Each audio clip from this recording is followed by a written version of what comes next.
사랑하는 성도님들께 소중한 역사 자료 하나를 소개해드리며 말씀의 문을 열기 원합니다.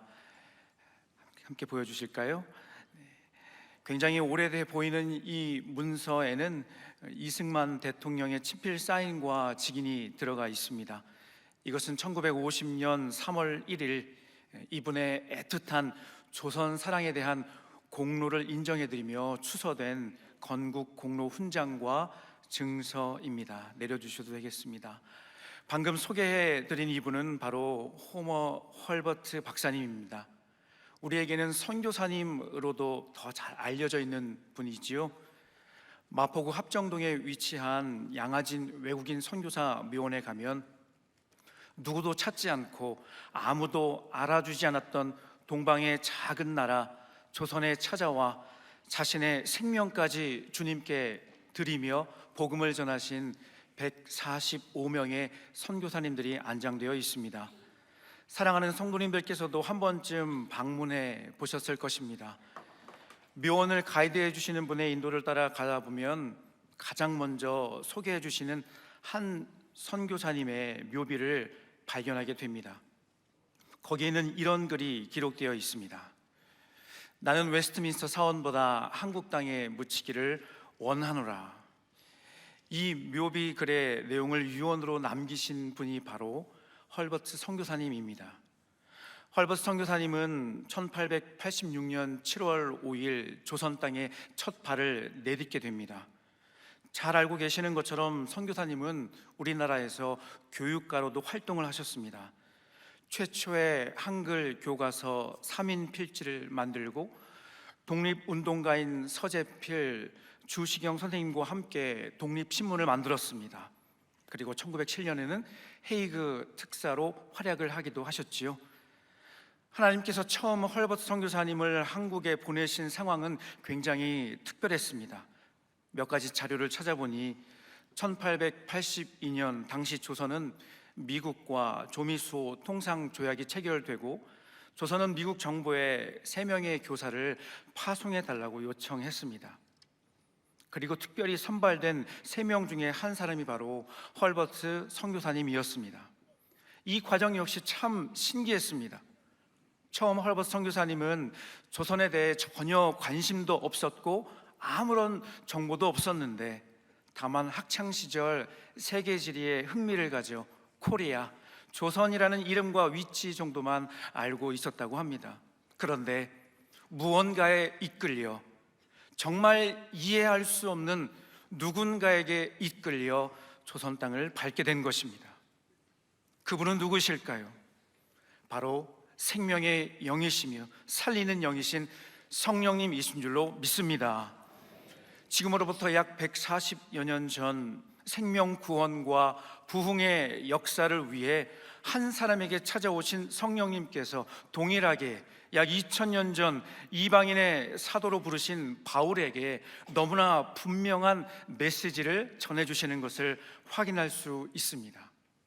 함께 읽지는 않았지만 오늘 본문 사도행전 16장 앞부분에 보시면 성령님께서 직접 사도 바울에게 특별한 미션을 전달하시는 것을 확인할 수 있습니다.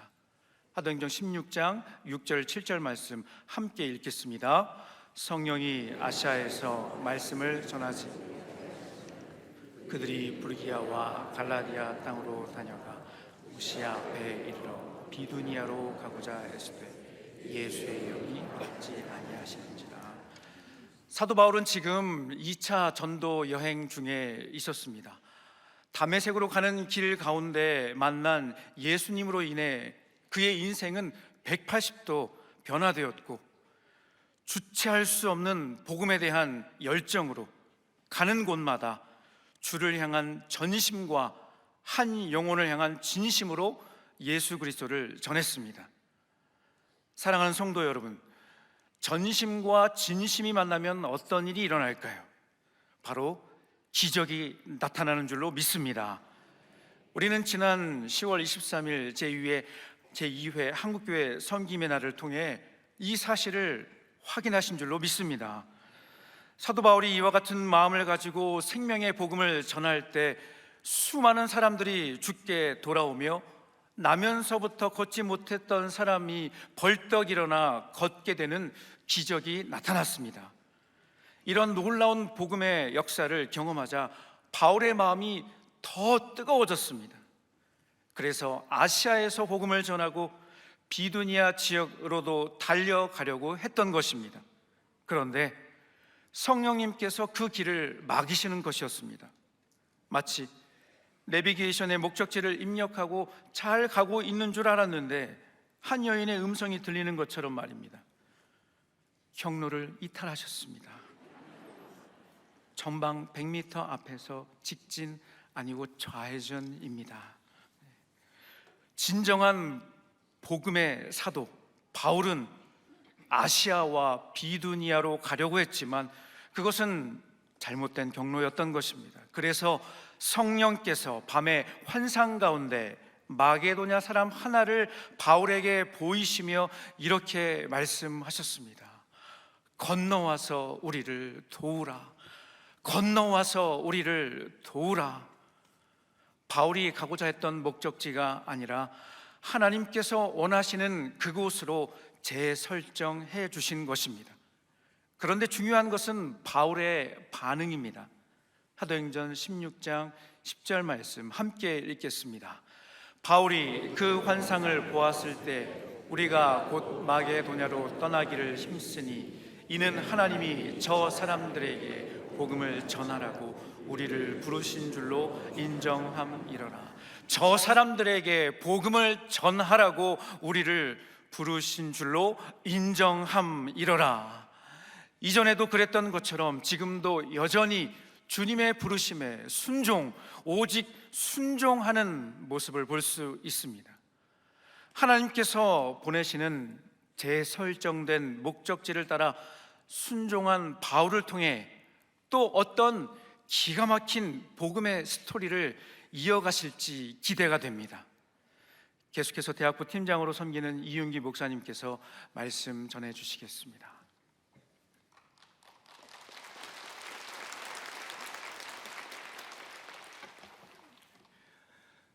사랑의 교회는 이번 새생명 축제를 위해 토비새와 주일 예배 가운데에서 한마음으로 기도하며 마음을 모으고 있고, 특별히 캠퍼스와 미래를 준비하는 청년들도 새 생명을 주님께서 안아주심의 본당으로 인도해 주시기를 함께 기도해 왔습니다. 오늘 토비새를 통해서 이 은혜가 계속 이어져 우리 청년 세대와 영가족 모두가 각자의 삶의 자리에서 나에게 보내주시고 보여주시는 그 영혼을 전도하는 놀라운 은혜를 더해 주시기를 간절히 소원합니다. 사도 바울과 그 일행은 12절에 보면 하나님께서 보내시는 재설정된 목적지를 따라 순종하며 마게도냐 지방의 첫 성인 빌립보에 이르렀습니다. 여기서의 첫 성은 가장 중요하며 상징적인 도시라는 의미입니다. 이제 바울의 유럽 최초의 선교가 펼쳐집니다. 13절을 함께 읽도록 하겠습니다. 안식일에 우리가 기도할 곳이 있을까 하여 문 밖 강가에 나가 거기 앉아서 모인 여자들에게 말하는데, 눈부시게 화려한 빌립보 거리를 초라한 행색의 바울과 그 일행이 안식일에 기도할 처소를 찾기 위해 돌아다닙니다. 빌립보는 로마의 축소판 도시였기 때문에 유대인들은 사실 거의 없었습니다. 유대인 남자 10명이 구성되어야 유대인 회당이 생기는데 그 회당조차 생길 여력이 없어서 안식일에 여인들을 중심으로 유대인들 몇몇이 빌립보 성문 바깥에서 강가에서 모여 함께 말씀을 읽고 기도를 하고 있었습니다.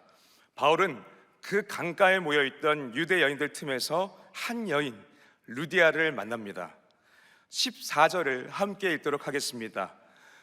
두아디라시아에 있는 자색옷감 장사로서 하나님을 섬기는 루디아라 하는 한 여자가 말을 듣고 있을 때 주께서 그 마음을 열어 바울의 말을 따르게 하신지라. 이 여인은 오늘날 터키 부근인 두아디아라는 마을의 출신이고 현재는 그리스 북부 쪽에 있는 마게도냐와 두아디아라를 오가면서 자색 옷감을 파는 사업체를 운영하는 굉장히 글로벌한 거상입니다. 사실 당시 옷감 영색은 천이 아니라 실을 염색했기 때문에 특히나 고급 자색 물감으로 염색하기 위해서는 굉장히 많은 비용이 필요했습니다. 그래서 굉장히 재정적으로 넉넉하지 않으면 이 사업을 운영할 수 없었는데, 이런 것으로 비추어 보았을 때 이 루디아는 굉장히 옷이나 담요나 카페트 같은 이런 자색 물품인데, 그냥 자색 물품이 아니라 오늘날로 치면 압구정동이나 청담동에서 하이엔드급 명품을 파는 대형 부티크, 굉장히 친해지고 싶죠. 이런 가게를, 사업을 소유하고 있다고 보시면 좋을 것 같습니다. 그래서 24절을 다시 보시면은 또한 루디아는 하나님을 섬기며 경외하는 사람이다 라고 소개를 합니다. 비록 핏줄은 이방인이었지만 꽤나 유대교에게 굉장히 열린 마음을 갖고 있던 걸로 보이고, 당시 수많은 그리스 신상들에게 절하지 않고 안식일을 지키면서 하나님을 경외하며 나아왔던 그러한 여인이었습니다. 이 지점에서 우리가 갖는 질문은 이것입니다.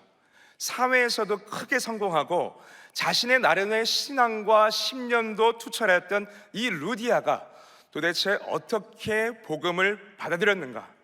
그리고 어떻게 그녀에게 복음이 전해졌는가? 오늘 본문이 우리에게 주시는 대답은 이렇습니다. 바울이 순종하여 하나님의 인도하심을 따라갔기 때문에 하나님께서 예비하신 여인을 만나게 하셨을 줄로 믿습니다. 그리고 그 여인의 이름을 오늘날 우리에게까지 주님께서는 보여주십니다. 하나님께서는 바울의 순종을 통하여서 빌립보 시민 가운데서도 특별히 한 이방 여인의 이름을 성경에 기록해서 영원히 기억되게 하셨습니다. 바울은 자기의 의지와 계획에 따라 빌립보에 온 것이 아닙니다. 자기가 가고자 했었던 곳이 있었지만 하나님의 인도하심에 순종하여서 빌립보까지 나왔습니다. 그리고 거기에는 하나님께서 만나게 하실 영혼을 예비하셨습니다. 여러분, 하나님께서 지금 우리의 삶을 어디로 인도하고 오시고 어떻게 인도해 오시는지는 여기 계신 모두의 삶 가운데서 각자가 다른 모양을 갖고 계실 것입니다. 하지만 분명한 것은 내가 서 있는 곳이 어디든지 상관없이 하나님께서는 그곳에서 반드시 만나게 하실 영혼을 예비하셨다는 사실입니다. 주여, 믿음의 눈을 열어 내게 보내주신 영혼을 보게 하여 주옵소서. 이렇게 기도하실 때 하나님께서는 우리의 영적인 눈을 열어주실 줄로 믿습니다. 하나님께서는 바울의 순종의 여정 가운데서 만나게 하신 이 루디아는 바울이 전하는 말을 귀 기울여 들었습니다. 바울이 말씀을 전할 때에 그 복음이 그 여인에게 들려질 때에 하나님께서 먼저 그 여인의 마음을 열어주시고 루디아는 복음을 따르게 되었습니다. 바울이 전했던 말씀의 내용은 구약에서부터 예언되었던 메시아이시오 구원의 주로 오신 예수 그리스도에 대한 소식이 분명합니다. 영원한 죄의 형벌에 빠질 우리를 위하여서 하나님께서 독생자 예수 그리스도를 보내주셨고, 예수 그리스도께서 이 땅에 오셨고 내 모든 죄를 위해서 십자가에서 죽으시고 다시 사시고 승천하셔서 오늘날 우리와 함께 하신 성령 하나님을 보내주시고 반드시 다시 오실 그 예수 그리스도에 대한 복음을 전해주셨던 것은 분명합니다. 사랑하는 성도 여러분, 한 영혼이 생명을 얻기 위해서는 반드시 복음이 선포되는 자리에 나와야 할 줄로 믿습니다. 여러분께서 주님의 말씀에 순종하여서 한 영혼에게 초청의 손길을 내미셨을 때에, 주님께서는 그 영혼이 안아주심의 본당에 들어가 하셨을 때에 반드시 그 영혼에게 생명의 기적이 일어날 줄로 믿습니다. 15절을 보시면 주 예수 그리스도를 믿으며 회심을 경험한 이 루디아는 바울에게 세례를 받고 자신의 집으로 바울과 그 선교팀 일행을 모두 초청합니다. 그리고 그 루디아의 집은 빌립보 선교회, 그 최초의 유럽 선교회 사역의 전초 기지가 됩니다. 여러분, 우리가 복음을 전도하라는 하나님의 말씀에 순종했을 때 하나님께서는 우리가 상상하지도 못할 경탄할 만한 기적과 역사를 예비하고 계신 줄로 믿습니다. 이번 새생명 축제에 여러분께서 우리가 함께 초대한 그 한 영혼이 어쩌면 훗날 하나님 나라의 확장을 위해서 너무나 크게 쓰임받는 그 한 사람이 될 수도 있습니다. 지금 함께 나누었던 이 본문이 우리 믿음의 청사진이 되길 원합니다. 주여, 믿음의 눈을 열어 내게 보내주신 영혼을 보게 하옵소서. 주여, 내가 내미는 손길을 사용해 주시사 예수 그리스도의 생명이 베풀어지게 하여 주옵소서. 이렇게 우리가 함께 기도할 때에 하나님께서 우리와 우리 태신자에게 베푸실 만한 자비와 은혜를 주실 줄로 믿습니다. 바라기는 이번 새생명 축제를 통해서 특별 우리 청년 세대와 믿음의 영가족 모두를 통해서 살아계신 하나님의 이름이 열방 가운데 선포되고 하나님 나라가 확장되면서 루디아와 같은 무수히 많은 영혼들이 주님께 돌아와 크신 하나님께 크신 영광을 돌려드리기를 간절히 소원합니다. 이제 바울이 겪게 되는 그 다음 이야기를 우리 청년부 팀장이신 이규 목사님께서 계속 이어나가 주시겠습니다.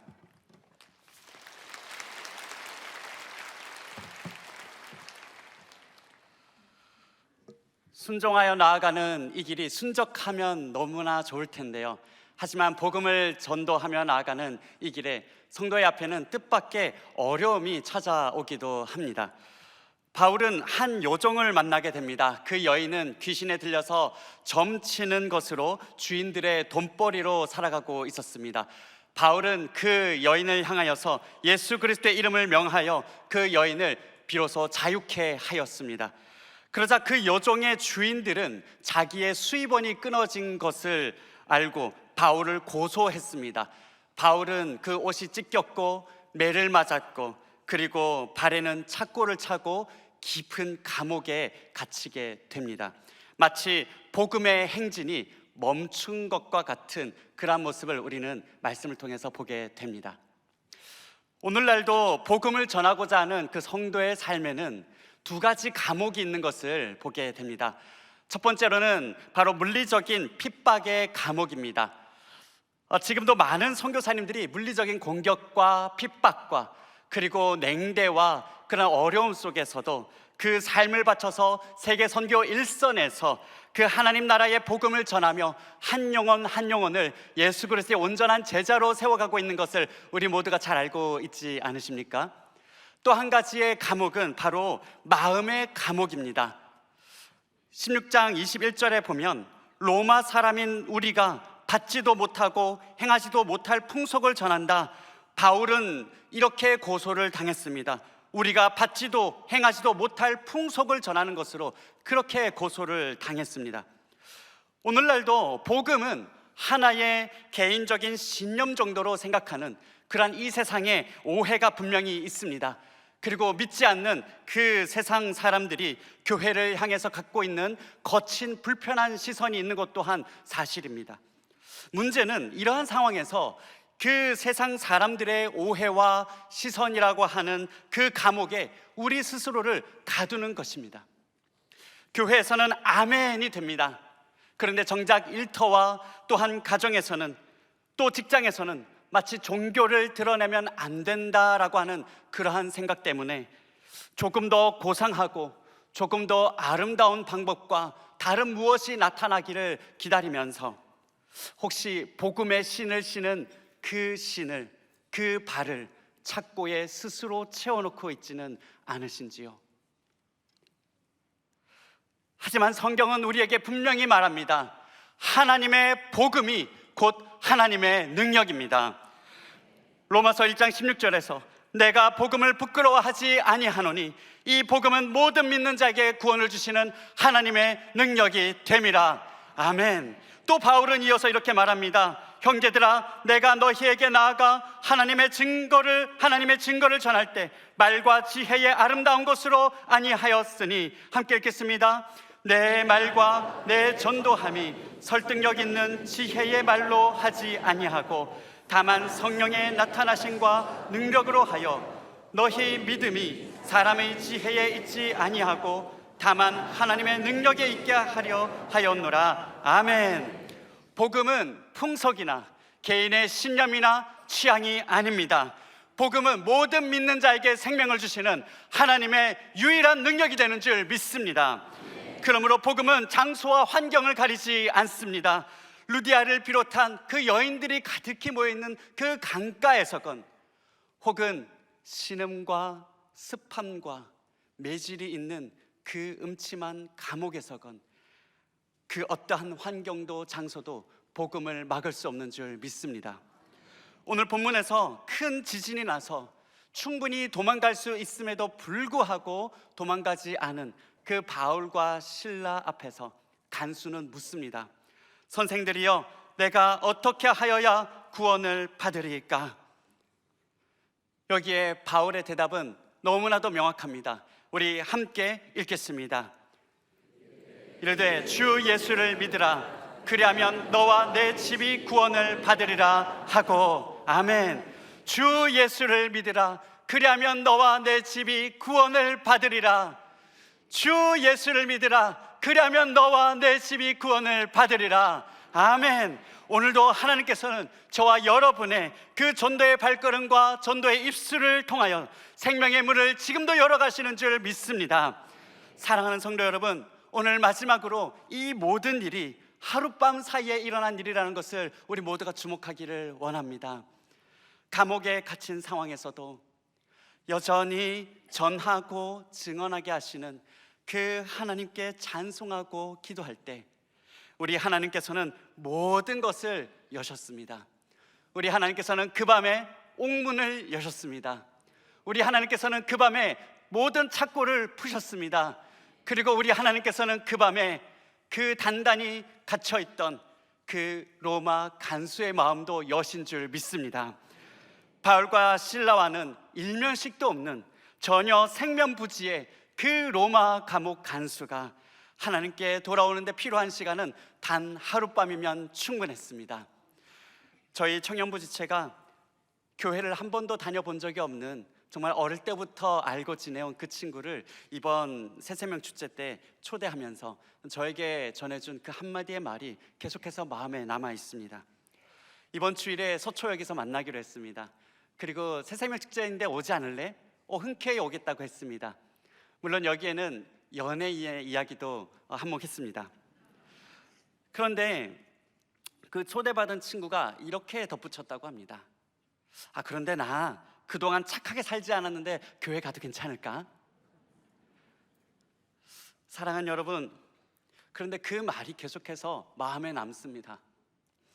지금 그 큰 구원의 십자가 앞에서, 영원한 생명의 문 앞에서 나 그동안 착하게 몇 번 살았고 몇 번 살지 못했고 그 문제로 끝나지 않는다는 것을 저와 우리 성도님들은 너무나 잘 알고 계시지 않습니까?